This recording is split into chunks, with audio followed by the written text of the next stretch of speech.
Meta's CTO Andrew Basworth says they're not done with VR gaming.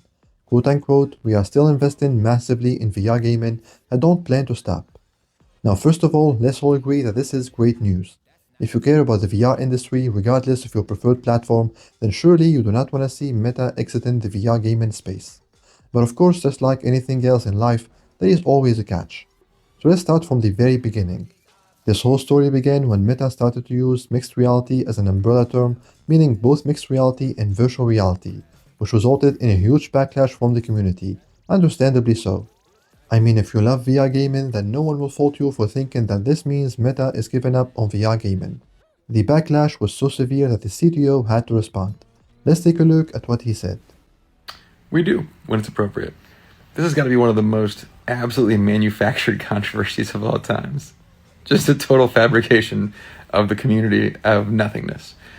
We use the term mixed reality more often in public and internally because there was some confusion in the marketplace since Apple leaned so hard into marketing mixed reality features for the Apple Vision Pro. We wanted to make sure people were aware that Quest 3 in particular was as good, or in my opinion better, than what they can get elsewhere. And so we wanted to make sure that we found out through market research, which we do, that was a key thing. So often this community is so crazy. Listen, if you're watching this, you're in. I don't need to talk to you. I'm trying to get more people in. You know that, right? Most of the people we're marketing to, they're not you. They're not following my his. They're the people who have currently chosen not to buy in, and they'd like them to. And I figure out how to help them do that. God, y'all need to move on. Okay, I think it's safe to say that Mr. Andrew here has had enough. I mean, I do appreciate the honesty, but at the same time, I don't think this was the right way to talk to your hardcore fanbase. It's not that nice, isn't it? But anyways, business is business, so what can we learn from this? Well, if what he's saying is to be believed, then this change in terminology should mean nothing. Meta CTO doubled down on this on X, saying quote unquote, ironically the comments on this really highlight exactly what I was saying. And he's referring to some backlash comments on an upload VR tweet covering this new terminology story. He then followed on by saying quote unquote, this change in terminology really doesn't impact people already in the community. They know what the stuff is, but we want to grow the community, and this was a key point of confusion for first-timers. Ex-user TP replied to him expressing worry that VR gaming might take a backseat to social platforms like Horizon Worlds. Then Meta CTO responded by saying quote unquote, we are still investing massively in VR gaming and don't plan to stop. I think there is a much stronger continuum between social and gaming than there used to be though. True on our platform with things like Gorilla Tag, and true elsewhere with things like Fortnite. And this is it. This is the catch.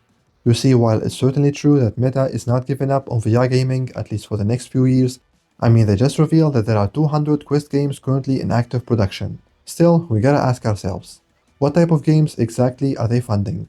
It comes as a surprise to no one that the overwhelming majority of Quest users are playing free-to-play games. Meta acknowledges themselves. Meta's director of games, Chris Pruitt, recently stated at GTC that teenage buyers now represent the majority of buyers and active users on the Quest platform. Obviously, these teenagers don't have as much disposable income as adult gamers, and even the remaining adults on the Quest platform unfortunately are not interested in traditional VR games. Quote unquote, they like sports, action movies, concerts, all kind of stuff.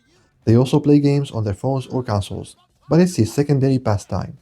So if you're a Meta executive and you're looking at this data, then what do you do? What kind of games will you fund? I think we all know the answer to that question.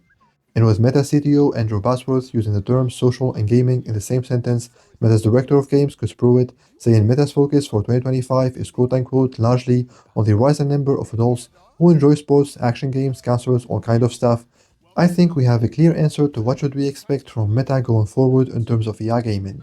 If you're a hardcore VR gamer, then this is gonna sound very depressing, honestly. But if you're a teenager or a casual gamer, then this is exactly what you wanna hear. But what kind of gamer are you? What games do you play the most? Is it free-to-play live service games, or do you play traditional VR games?